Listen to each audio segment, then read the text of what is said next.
Creative babble. This is an ad from BetterHelp. This holiday season, do something for a special person in your life. You. Give yourself the gift of better mental health. BetterHelp Online Therapy connects you with a qualified therapist via phone, video, or live chat. It's convenient and affordable and can be done from the comfort of your own home. Having someone to talk to is truly a gift, especially during the holidays. Visit BetterHelp.com to learn more and save 10% off your first month. That's BetterHelp, HELP.com. Hey guys, it's me, Javier. I wanted to pop in and tell you that I'm working on season 20. Could you believe that? Pretend has 20 seasons? I mean, that's unreal. At least for me it is. Anyway, while I work on the new episodes, I wanted to bring back an old episode, one that stayed with me and we haven't heard in a while, so this might be new to you. It's called Love and Taxes. And it's a wild story about romance gone wrong. And stick around to the end of the episode where I have a tiny update for you about this story. So without further ado, let's play the episode. Dating after a divorce isn't easy. Imagine having to start all over again. It's intimidating. Building trust with a new person? But when John Coutu first met Jennifer Mitchell, he could finally imagine a life with someone new.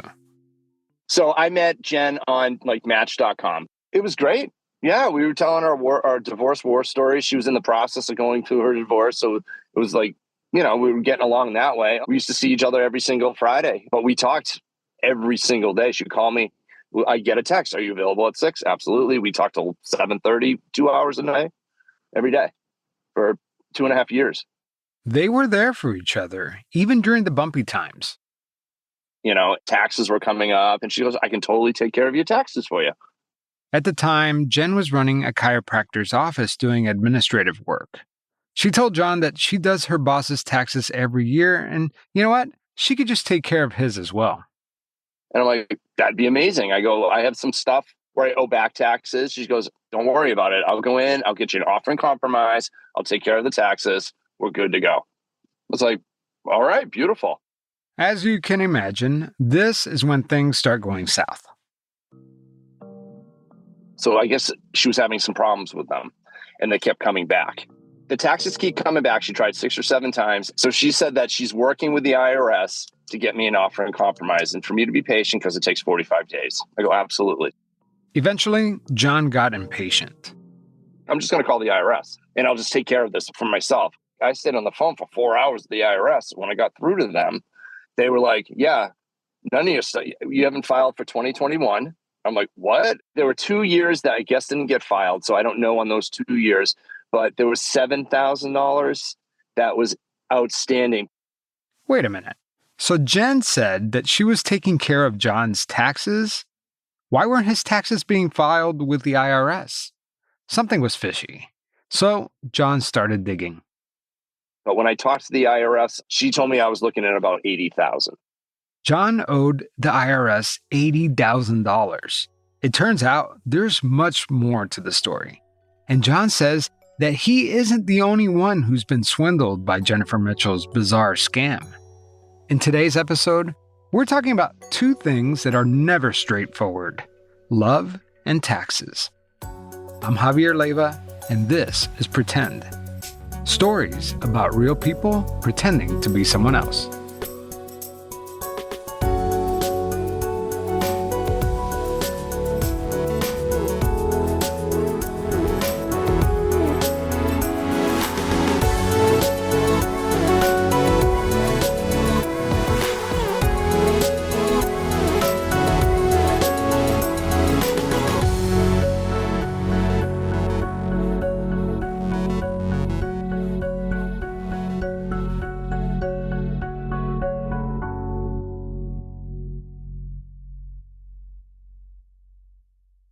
Marketing is hard. But I'll tell you a little secret. It doesn't have to be. Let me point something out.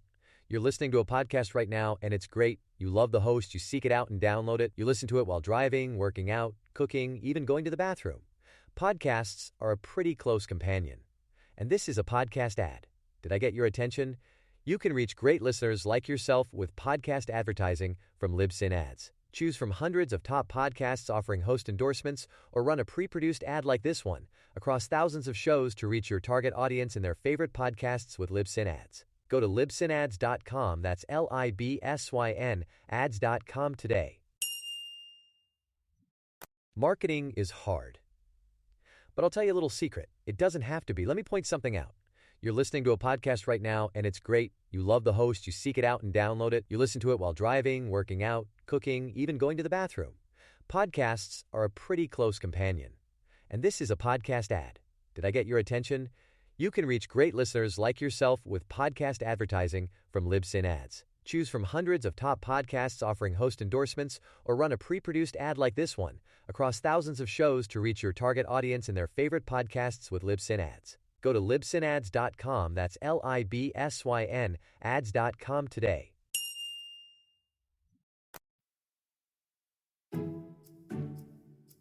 John Coutu is a listener of this podcast and decided to reach out to me over email to tell me his story.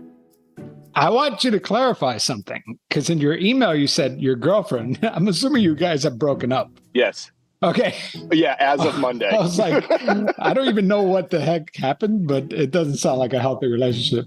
Oh man. Yeah, it's, I could just dive in if you'd like. John lives in Cape Cod, but you may have already figured that out by his Boston accent. He told me that Jen Mitchell, his girlfriend, lives and works about an hour away. She works during the weekdays at the chiropractor's office, then stays with John on the weekends. So she runs the office there. She happened to be working on her boss's taxes and one of the massage therapist's taxes. And she goes, I'm really good at it. I saved Rob, yada, yada, yada, amount of money, whatever. I'm working on Holly's taxes, yada, yada, yada. I can help you. And I go, absolutely. So I emailed her all of my stuff, and that's when it began. Remember, this whole thing started 2 years prior to when they started dating. He hands her his documents, and she supposedly gets to work. Jen tells John to wait 45 days for the taxes to come back. So 45 days comes and goes. I see nothing. I reach out to Jen. She goes, I'll reach out to them again and see what's going on. From there, John says that Jen kept drawing things out. She told him that he owed $22,000 in taxes, but then she got them down to $15,000. Another 45 days went by, and John hadn't received anything in the mail. He went back to Jen, and she said she called again and again and got the number down from $15,000 to $7,000. This process just kept repeating, and time just kept on passing by. Eventually, Jen told John that she was able to reduce his taxes down from $22,000 to only $700. Wow.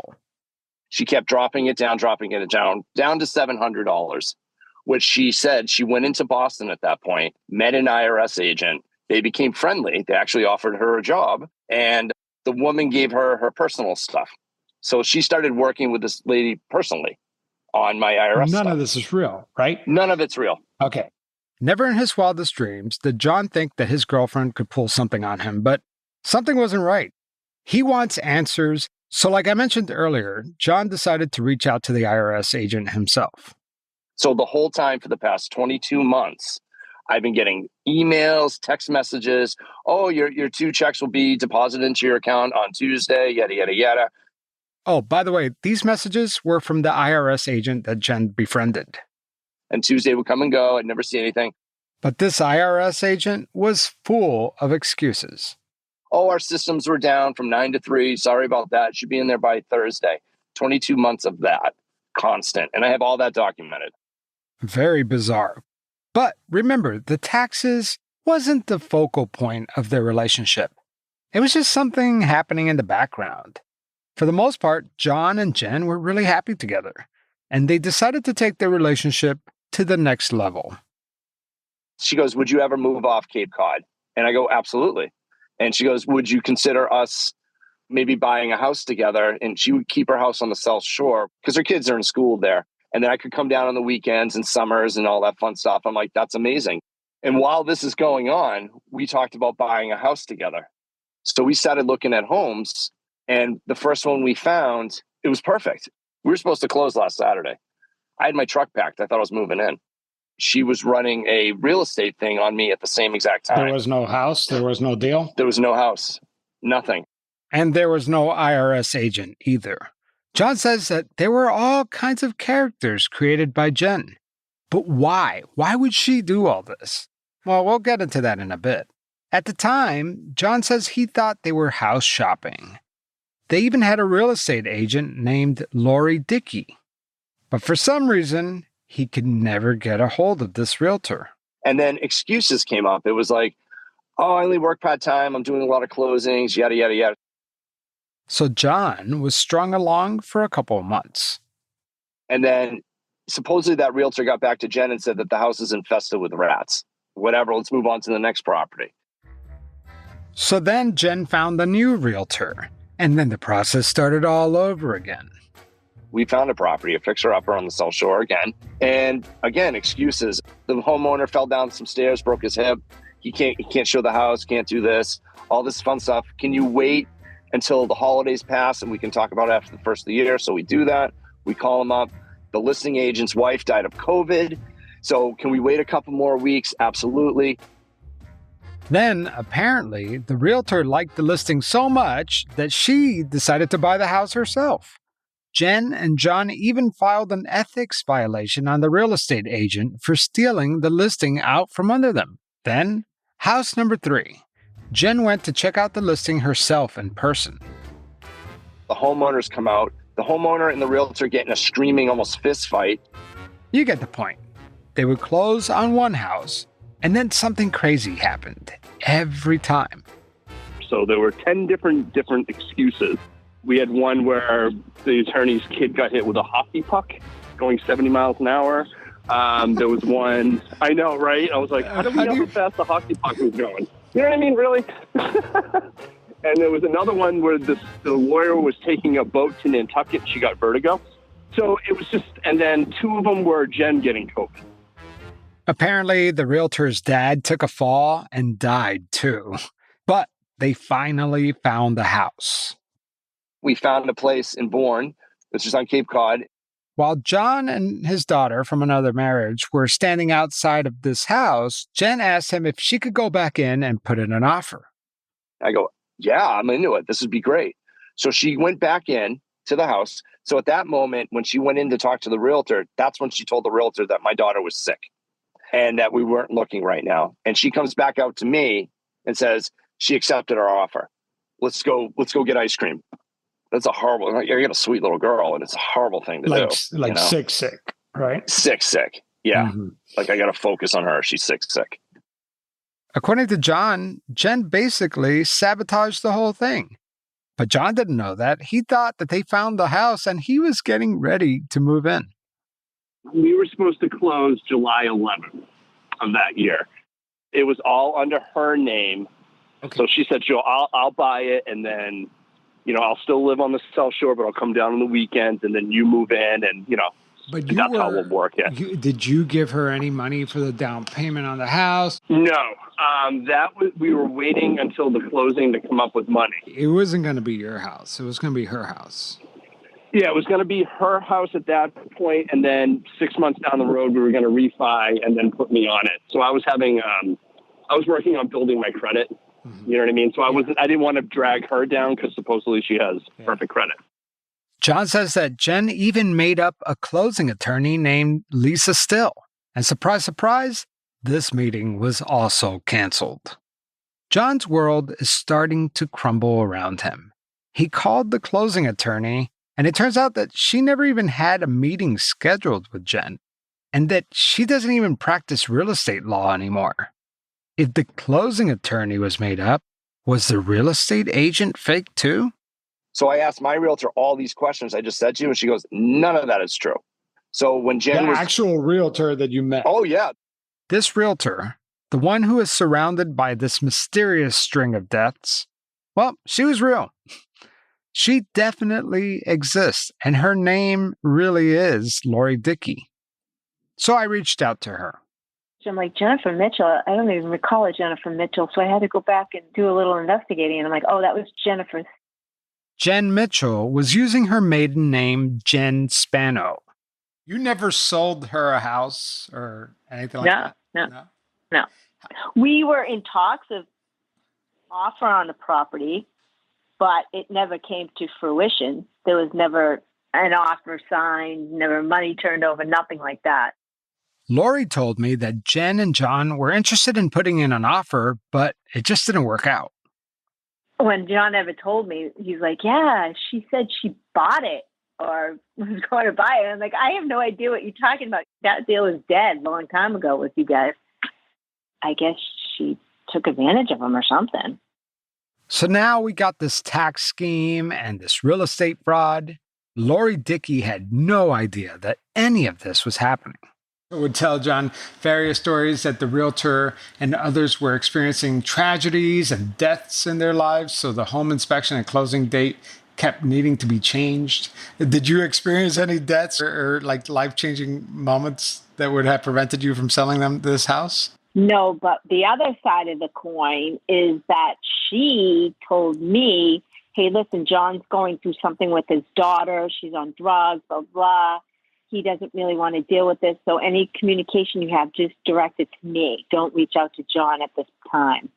That's hysterical. So the real estate agent, Lori Dickey, basically confirmed everything John told me. You know, I got to wonder, if this is true, then this can't be the first time Jen Mitchell has pulled a scheme like this. Who else has fallen for her tricks? I called up her ex-husband. That's after the break. Marketing is hard. But I'll tell you a little secret. It doesn't have to be. Let me point something out. You're listening to a podcast right now, and it's great. You love the host. You seek it out and download it. You listen to it while driving, working out, cooking, even going to the bathroom. Podcasts are a pretty close companion. And this is a podcast ad. Did I get your attention? You can reach great listeners like yourself with podcast advertising from Libsyn Ads. Choose from hundreds of top podcasts offering host endorsements, or run a pre-produced ad like this one across thousands of shows to reach your target audience in their favorite podcasts with Libsyn Ads. Go to libsynads.com, that's Libsyn, ads.com today.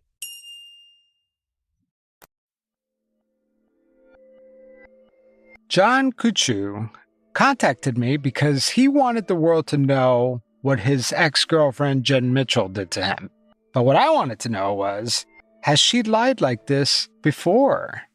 You didn't feel any suspicion within the 22 months that something was up? I trusted her. But when did the debt collectors start? Probably about a year ago. When John brought up the fact that he was getting calls from debt collectors, Jen said, just ignore them. She goes, no. She's like, it's going to mess up the offer and compromise if you talk to those guys. Don't talk to them. She goes, Celia says, if you see them calling, just ignore it because we're in the works. We're trying to make it work. It's only going to muddy the waters. Apparently, Celia was the IRS agent Jen was working with. Is Celia even real? No. Not only was the IRS agent not real, and the real estate agent who he thought was communicating was also fabricated, John says that Jen created other fake phone numbers impersonating her friends. She created a whole world of characters to fool John, but why? I asked John if he had ever done a background check on Jen, and he had. He found a lot of small claim court incidents. And appropriately, John is really angry. So he filed a police report against Jen. The police documented the allegations but told John that there's nothing they could do because, to their knowledge, no documents were forged and no actual money was involved. The police concluded that, quote, no crime occurred in the town of Brewster, Massachusetts, unquote. The police recommended that John reach out to the IRS, and that's exactly what he did.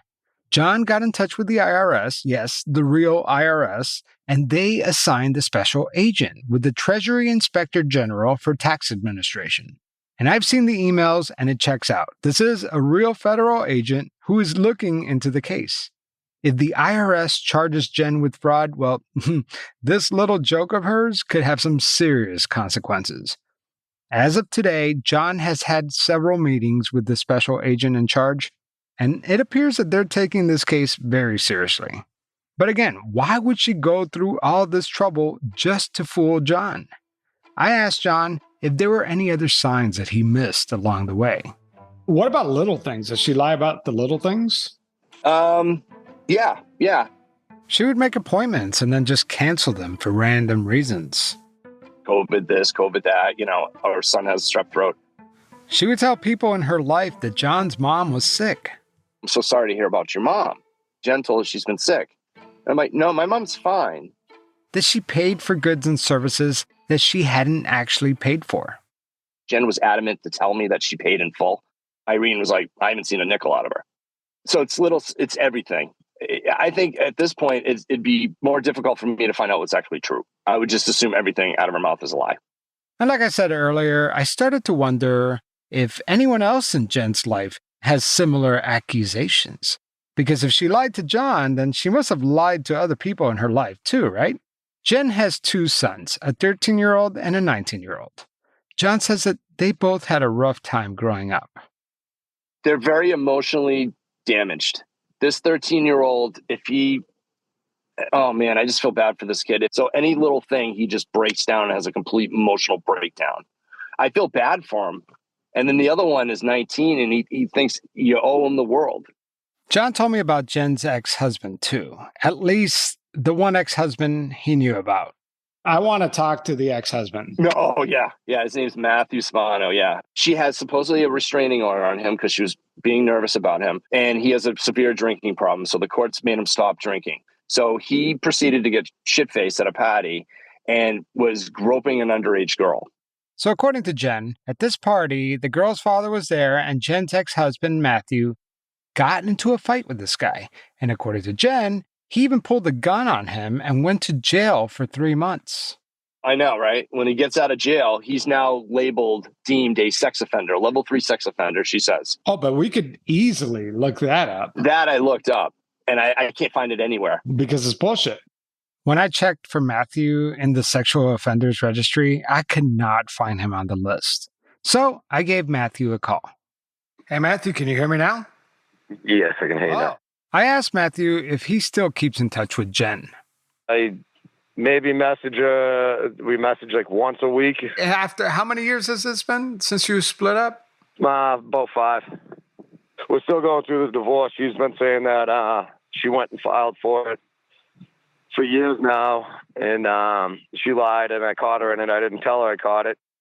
Jen was telling Matt that she went to court to file the papers, but she never did. When Matt figured this out, he went to court and filed the papers himself. I already paid for the divorce once. She went with me, but then she never, she bitched at me, told me that she'd have me put in jail for forgery if I had something notarized without her. So you're still married to her right now? Yep. Wow. It turns out that a lot of the things Jen is accused of doing to John, she had already done to her husband, Matt, too. She stopped paying bills, hiding all my mail and shit. There was like court dates for me to go for things, and I had no clue because she did all the shit behind my back. And eventually we ended up getting evicted because of that. And I had no clue. Everything was under my name. I just give her my pay at the end of the week, and I got my allowance. And she did whatever the hell she wanted to. So basically, if I heard you right, you're basically trusting her to pay the bills, and you're working. Absolutely. Was she working at the time? No. She was sitting home. Yeah. She was out screwing around. Yeah. During their marriage, Matt thought that she had been paying the bills. Just spending it on stupid shit. No, I mean, there's numerous other fucking things too. What you do? Well, she didn't pay car insurance. I got pulled over. My truck got towed. She got in an accident in my truck, and I got pulled over on my motorcycle, and they said that I was involved in a hit and run. I wasn't even in the same fucking town. They pulled me over like minutes afterwards and told me I was involved in a hit and run. I have 2 kids. One's 19 now, and one's 13, and they're not mine. I just found that out like a year and a half ago. Wait, so they're not yours? You thought they were yours? No. Yeah. Matt told me that after he decided to leave Jen, he ran into an old friend who encouraged him to get a DNA test for his oldest son, just to make sure that his son was his. Matt thought that was a good idea. That's when he found out that both of his kids weren't actually his biological sons. So, but did you raise them as yours? Yeah. They don't know still. I didn't tell them. What am I going to do when the youngest one's 13? Am I going to break his fucking heart? Yeah. Can I use that part in in my reporting, or you want to keep that kind of close to the vest? No, I don't give a fuck. Use it. Okay. Did you ever suspect that she was lying to you the whole time? So on some things, like friggin', you know, it was always hiding her fucking phone and all that crap, whatever. But yeah, she I didn't suspect the whole time. She's manipulative. She's so phony. She believes herself. There was one guy that she talked to, and then like 2 years later, she left her phone out, and the number kept calling and calling. So I took the number in my phone, and it came back to the same number that I wrote down. I wrote Jen's dick. That was the name of the guy in my phone because it was her dick. This guy thought that she was taking care of, because he had like back taxes that he had to pay, and she goes, "Oh, you know what? I do taxes for my boss. I could do your taxes." That's another thing that fucked me with my taxes. I still owe taxes. She told me that it was everything's all taken care of. Fuck that. Now I'm in debt with them. I owe them. Well, now it's only about $4,000, but it was up close to the 10 by the time I figured it out.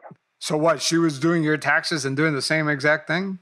Well, she said everything was all taken care of. Matt told me that Jen also made fake social media accounts to communicate with him, just like she did with John. For a car insurance incident, Matt said he had emails coming in from an insurance company saying that he would be compensated soon, but he never got the money. Nothing ever seemed to get resolved. Finally caught her doing the shit. You figured out that those accounts weren't real? Correct. Man, that's crazy. Why do you think she's doing all this? Like, why do you think she does? I have no clue. I think it's because, I want to help. I want to be the good girl. I want to be the nice person. And then fucking it all falls back onto her, you know? And when I asked Matt what Jen was doing with the money, I have no clue. Just fucking McDonald's, fucking spending it just fucking stupidly. and since their rent wasn't getting paid, they ended up getting evicted. And when Jen and Matt were evicted, he ended up finding some mail that Jen had stashed away. She would take the mail before I got home from work and just leave the trash mail there. But she would squirrel away the other mail and hide it. So, like, why would you just throw it away? She kept it. So I found it, when we were moving out. And that's when I told her to go fuck herself. And the mail, he found summons asking him to go to court for not paying rent. Matt could have been thrown in jail if this had gone a little differently. Matt told me that there was another reason why he left Jen. Apparently, Jen's dick, those are Matt's word, not mine, says that he figured out that she was having an affair with another guy, not John Coutu, another guy. We'll just refer to him as Jen's dick. So the other guy that I left her because of, he's married and has kids too. I've actually talked to his wife. Oh, he's Jen's dick. Yeah. Yeah. And he's since been married, or he was married while he was Jen? He's still married. Yep. Well, it turns out that Matt calls the married boyfriend's wife every now and then, and they vent about this whole crazy situation. Every once in a while, she'll call me just like, hey, how's everything going? Me and her talked hundreds of times, fucking just bashing on the both of them, They're divorced now, or no? They're still together. I told her. She calls you to bash on him? Yeah, all the time. I know, this whole thing keeps getting wilder and wilder. So I decided to call the married boyfriend, Jen's dick. And I figured that maybe he has something to say about Jen. I wanted to know if he too had been caught in Jen's web of lies.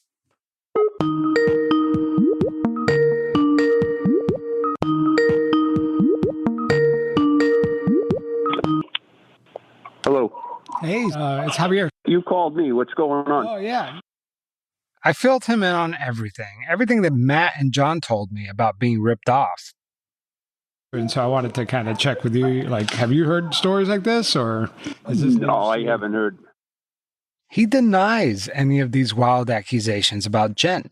By the way, he also asked me not to use the recording of our call. So as far as you know, Jennifer is a stand-up citizen? He said as far as he knows, he's never heard of any negative things.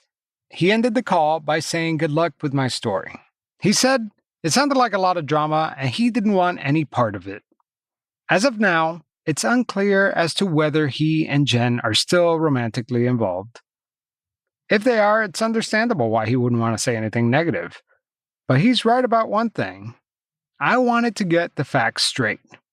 So I reached out to Jen herself. I couldn't record because of the laws in Massachusetts.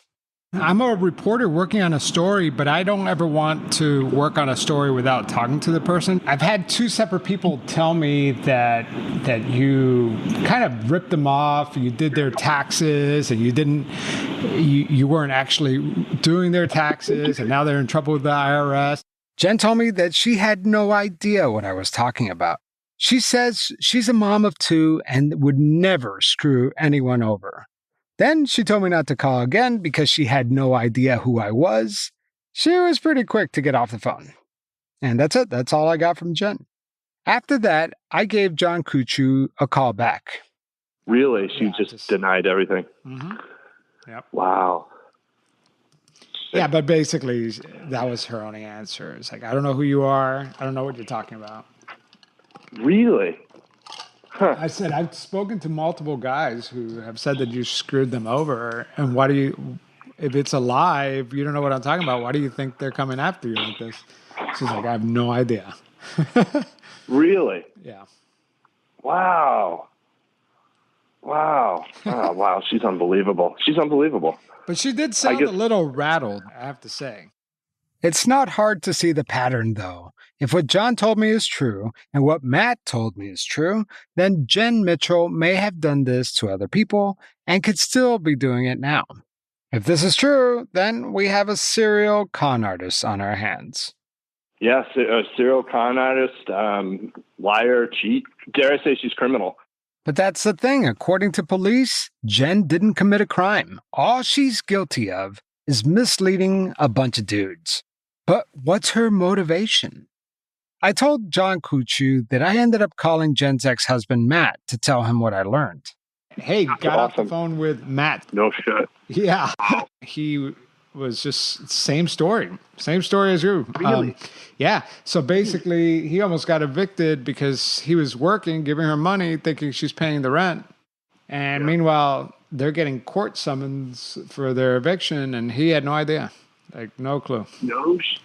Yeah. They're still married. Did you know that? No, I didn't. She told me they were divorced. Nope. He says they're still married. Yeah.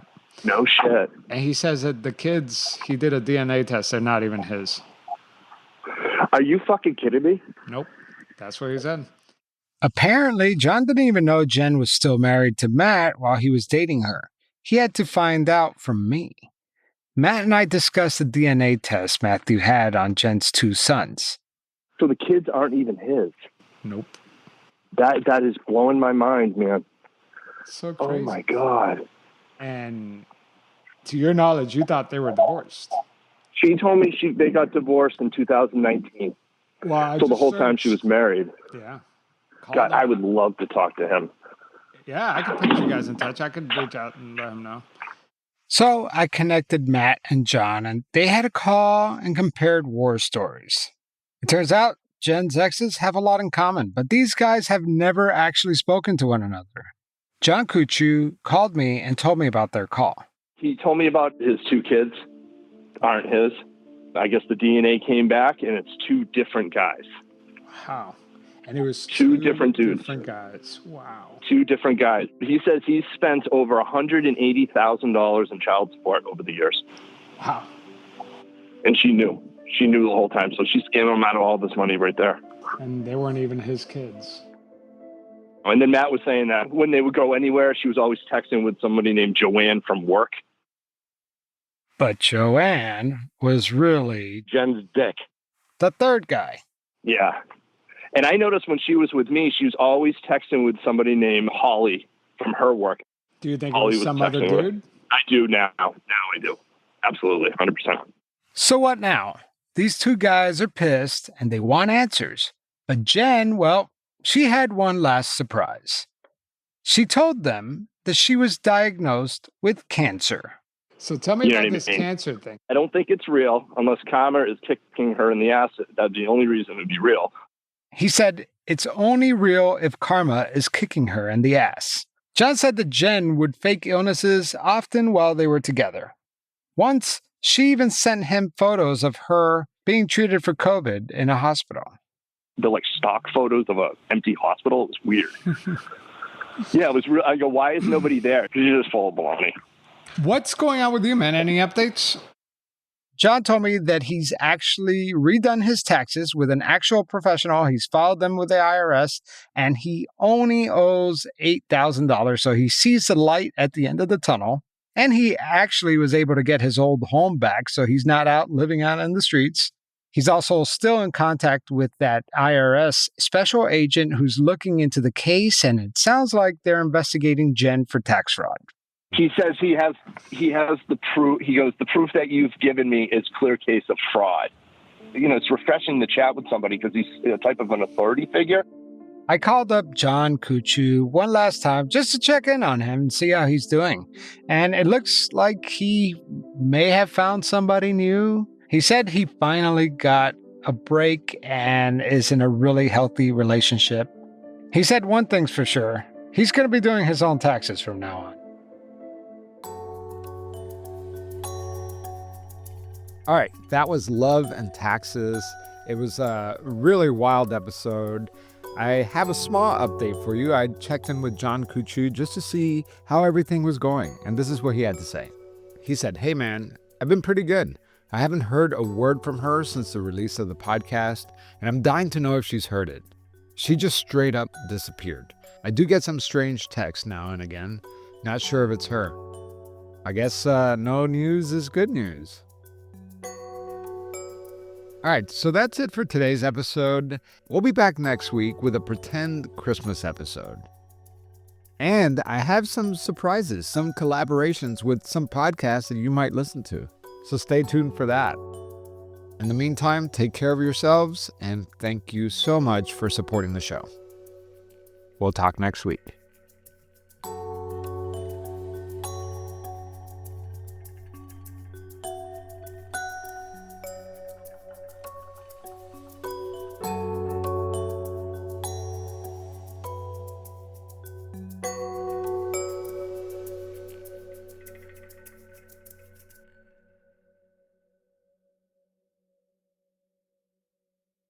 Marketing is hard. But I'll tell you a little secret. It doesn't have to be. Let me point something out. You're listening to a podcast right now, and it's great. You love the host. You seek it out and download it. You listen to it while driving, working out, cooking, even going to the bathroom. Podcasts are a pretty close companion. And this is a podcast ad.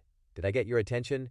You can reach great listeners like yourself with podcast advertising from Libsyn Ads. Choose from hundreds of top podcasts offering host endorsements, or run a pre-produced ad like this one across thousands of shows to reach your target audience in their favorite podcasts with Libsyn Ads. Go to libsynads.com, that's Libsyn, ads.com today.